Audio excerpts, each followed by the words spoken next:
नमस्कार, मैं रवीश कुमार। अखबारों के पन्नों पर लवलेश तिवारी, मोहित सिंह और अरुण मौर्य की कहानी बॉक्स में छापी गई है। जिन तीनों ने अतीक और अशरफ की हत्या की है, उनकी कहानी या तो किनारे नजर आती है या प्रमुखता में दूसरे नंबर की लगती है। अतीक के कारनामों से पन्नों को भर दिया गया है।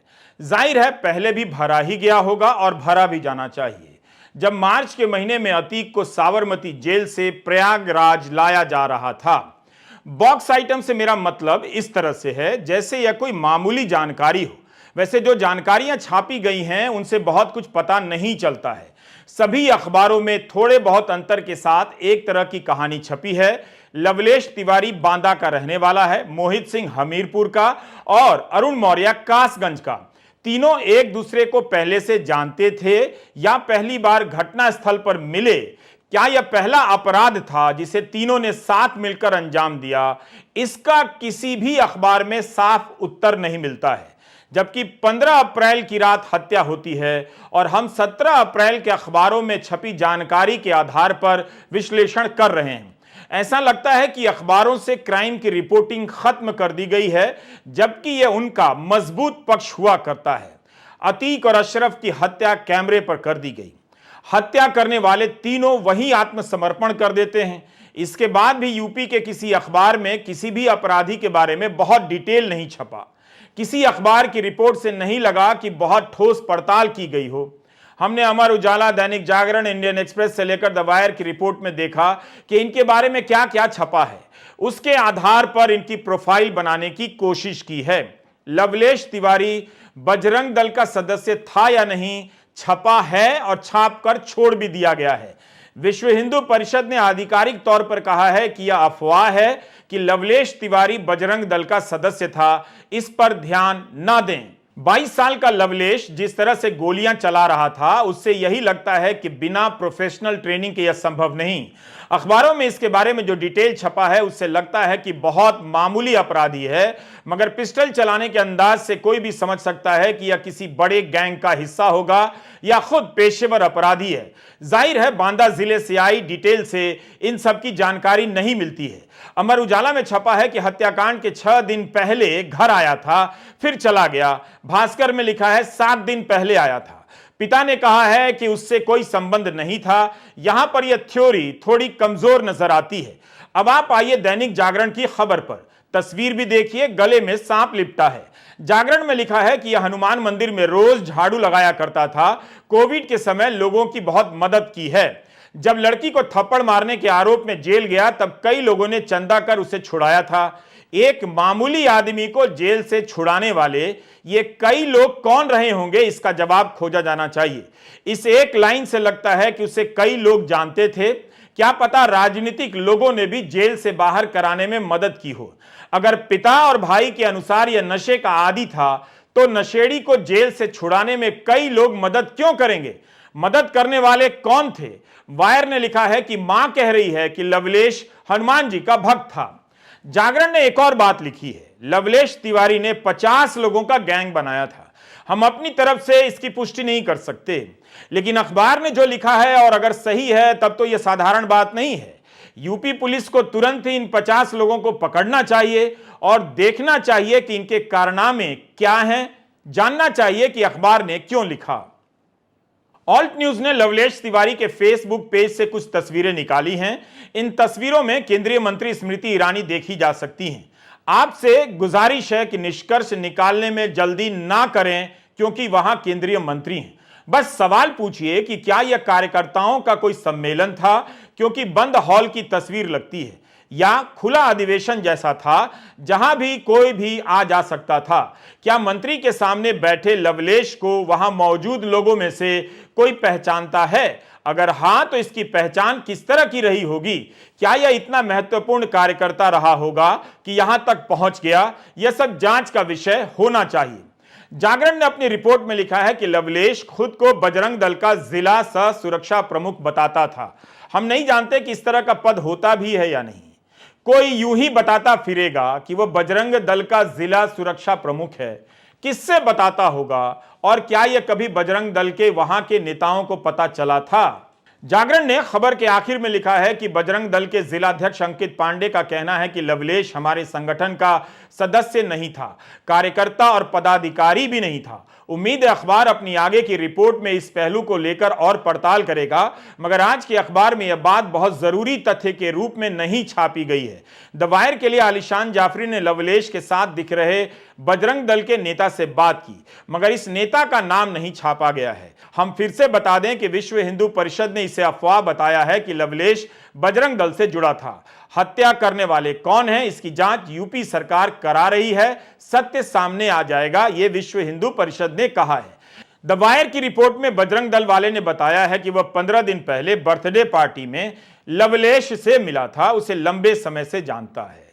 यह बहुत अहम जानकारी है। किसकी बर्थडे पार्टी थी, उस बर्थडे पार्टी में कौन कौन लोग मौजूद थे, पुलिस चाहे तो इस बर्थडे पार्टी की सारी जानकारियां निकाल सकती हैं। तस्वीरें भी होंगी ही और वीडियो भी हो सकता है। द वायर से बात करने वाले बजरंग दल के सदस्य ने कहा कि मीडिया जिस तरह से लवलेश के बारे में रिपोर्ट कर रहा है वैसा नहीं था। काफी धार्मिक व्यक्ति था और अच्छा दोस्त था। हम खुद इस घटना से सदमे में हैं। दैनिक भास्कर ने भी गांव के लोगों के बयान के आधार पर लिखा है कि 2014 में बजरंग दल में शामिल हो गया था। उसके बाद से तो वो प्रदर्शन धरने में भी शामिल होने लगा। उसके परिवार वाले इस बात के खिलाफ थे, लेकिन लवलेश इन बातों की चिंता नहीं करता था। अगर ऐसा है तब धरना प्रदर्शन में बैठे हुए उसकी तस्वीरें हो सकती हैं, उसकी इन गतिविधियों से जुड़ी तस्वीरें होनी चाहिए। दैनिक भास्कर ने लिखा है कि उसे नेता बनने का शौक था, तब तो ऐसी तस्वीरें जरूर रही होंगी। जिस घर में लवलेश के पिता किराए पर रहते हैं, उसके मालिक का कहना है कि उन्हें भी हैरानी हो रही है कि लवलेश ने ऐसा कहा। हम अतीक अहमद के अपराध के कितने किस्से जान गए हैं, मगर लवलेश कैसे अपराधी बन गया अभी तक कितना कम जानते हैं। इतनी सुरक्षा अभिरक्षा में जिस माफिया को घुमाया जा रहा हो, उसके बीच 3 लोग घुसाएं और गोली चला दें, यकीन नहीं होता।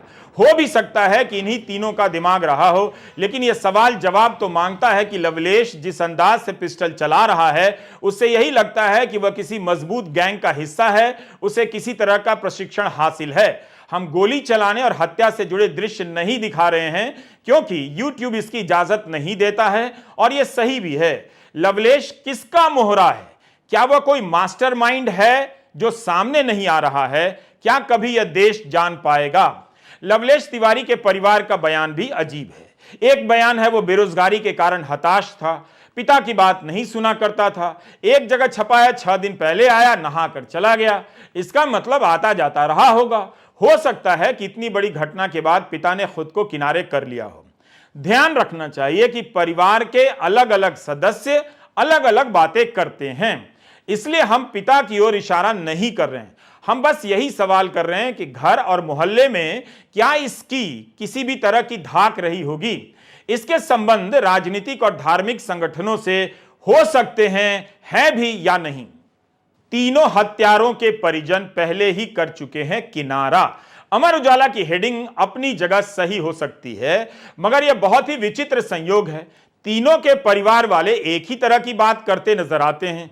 द वायर में सनी के बड़े भाई पिंटू सिंह ने मीडिया को बताया कि वह 10 साल से घर नहीं आया है।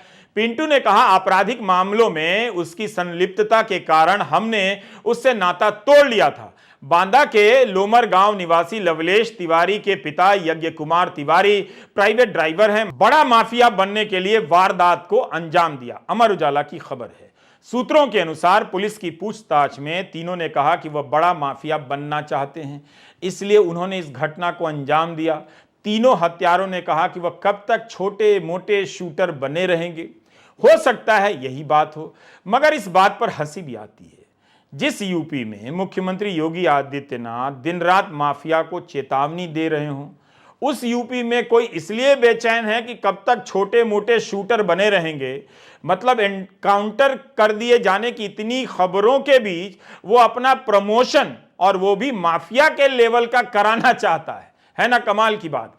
कई बार लगता है कि इन तीनों के बारे में और जानकारी सामने आनी चाहिए थी, मगर इतने अखबारों को क्या इतनी ही जानकारी मिल पाई? ऐसे व्यक्ति को केवल हत्या के कारण कुछ लोग हीरो बना रहे हैं। कम से कम भारतीय संस्कृति और संस्कार के मूल्यों का ही सम्मान कर लेते और लवलेश तिवारी में कुछ पारिवारिक खामियां भी खोज लाते। इसी तरह से युवाओं को इस तरफ धकेला जा रहा है। धर्म और हिंसा की राजनीति गली गली में युवाओं की फौज तैयार कर चुकी है। 2 साल पहले फेसबुक पर उसने लिखा था, उसे शराब की तरह हिंदुत्व की आदत है और जो जय श्री राम का नारा नहीं लगाते हैं उनके खून में ही कोई खराबी है। क्या इस बात की कोई भूमिका रही होगी? आपको याद है, नागरिकता विधेयक का विरोध चल रहा था। दिल्ली में शाहीन बाग में महिलाएं कई हफ्तों से धरने पर बैठी थीं। शाहीन बाग से पहले जामिया नगर आता है। यह घटना 30 जनवरी 2020 की है। इसी दिन यह बंदा आता है, हवा में पिस्टल लहराता है, गोली चलाता है। बड़ी संख्या में पुलिस तैनात है, फिर भी उसे पुलिस का डर नहीं लगता। यह नौजवान जेल जाता है। जेल से बाहर आकर हरियाणा की महापंचायत में शान से बुलाया जाता है और भड़काऊ भाषण देता है, फिर गिरफ्तार हो जाता है। इन 2 घटनाओं को आप लगता है भूल गए। अपराधी बनने की प्रक्रिया बदल गई है। अगर इस प्रक्रिया में धर्म का रास्ता जुड़ जाए तो जिस तरह से अपराधियों ने राजनीति का नुकसान कर दिया, उसी तरह से धर्म का भी नुकसान होगा। लवलेश तिवारी के बारे में ऐसा लगता है कि बहुत कुछ जानकारी सामने आनी चाहिए। दैनिक जागरण में लिखा है कि दौलत, शोहरत और चारों तरफ अपने नाम का डंका बजाने की सनक में वह खुद को स्वयंभू डॉन कहलाना पसंद करता था। महाराज लवलेश तिवारी ब्रैकेट में चूचू के नाम से बनी फेसबुक आईडी उसके विचारों को बयान करती है। जय दादा परशुराम, जय लंकेश, हम शास्त्र वाले ब्राह्मण नहीं शस्त्र वाले ब्राह्मण हैं लिखने वाले लवलेश तिवारी ने कई ऐसी पोस्ट की हैं जिसमें उसने खुद को डॉन कहा है। चूचू डॉन बनना चाहता था। खुद को शास्त्र वाला नहीं शस्त्र वाला ब्राह्मण कहता था, लेकिन शस्त्र का लाइसेंस तो रख लेता। उसे इतना तो पता होना चाहिए कि अब संविधान से यह देश चलता है, वहां शस्त्र आप केवल लाइसेंस के बाद ही रख सकते हैं, ब्राह्मण होने के नाम पर नहीं रख सकते। मैं तलवार की नहीं पिस्टल की बात कर रहा हूं। यह मूर्ति उस सुमित दलाल की है जिस पर इंस्पेक्टर सुबोध कुमार सिंह की हत्या का आरोप था। यह मूर्ति सुमित के गांव में ही लगा दी गई है। भीड़ की हिंसा के दौरान ही सुमित की मौत हो गई थी। दिसंबर 2018 में गौकशी की अफवाह फैलने के बाद भीड़ ने जबरदस्त हमला बोला था। थाने और पुलिस को भी नहीं छोड़ा और इसी भीड़ में से किसी ने इंस्पेक्टर सुबोध कुमार सिंह की हत्या कर दी। इस घटना के एक आरोपी का यह पोस्टर है। योगेश राज जब जमानत पर बाहर आया तो फूल मालाओं से स्वागत हुआ। वो चुनाव भी लड़ा, धार्मिक नारे भी लगाए गए। सुप्रीम कोर्ट के आदेश के बाद योगेश राज को पिछले साल जनवरी में सरेंडर करना पड़ा था। इंस्पेक्टर सुबोध कुमार सिंह की हत्या के मामले में 40 से अधिक लोग आरोपी हैं। इन आरोपियों के घर पर तुरंत बुलडोजर नहीं चला, ना ही गोदी मीडिया ने कभी चलाने की मांग की। यह उदाहरण इसलिए दिया कि क्या धार्मिक और सामाजिक समर्थन से ये नौजवान हिंसा और अपराध की दुनिया में धकेले जा रहे हैं। यूपी पुलिस अरुण मौर्य के गांव पहुंची है। अरुण का यह घर बता रहा है कि अपराध की दुनिया को नौजवान कहां से मिल रहे हैं। अरुण मौर्य कासगंज के कादरवाड़ी गांव का रहने वाला है। इसकी कहानी में यह कहानी है कि अरुण मौर्य भी कभी गांव नहीं आता था। इसके परिवार वाले भी पुलिस देखकर फरार हो गए। अमर उजाला ने छापा है कि उसके पिता गोलगप्पे का ठेला लगाते हैं। इसकी भी कहानी में यही बात है कि 6 महीने पहले घर आया था, 3 दिन तक रुककर चला गया। यह दूसरा अंतर विरोध है। अमर उजाला ने कासगंज के अरुण पर रिपोर्ट की है। यहां पर आप तस्वीरें देख सकते हैं। घर है, इसका नाम अलग अलग छपा है। अब आइए मोहित सिंह पर। इसका नाम अलग अलग छपा है, कहीं सनी तो कहीं शनि सिंह तो कहीं मोहित तो कहीं रोहित। पुलिस ने सनी पुराने बताया है। सनी सिंह हमीरपुर का रहने वाला है। अरुण कुमार मौर्य कासगंज का रहने वाला है। सनी पर तो 16 मामले दर्ज हैं लूट और अवैध वसूली के। यह सुंदर भाटी गैंग का शूटर बताया गया है एक रिपोर्ट में। योगी राज में यह गैंग शूटर रख रहा है, गैंग चला रहा है, यह तो मुख्यमंत्री ही बता सकते हैं, जवाब दे सकते हैं।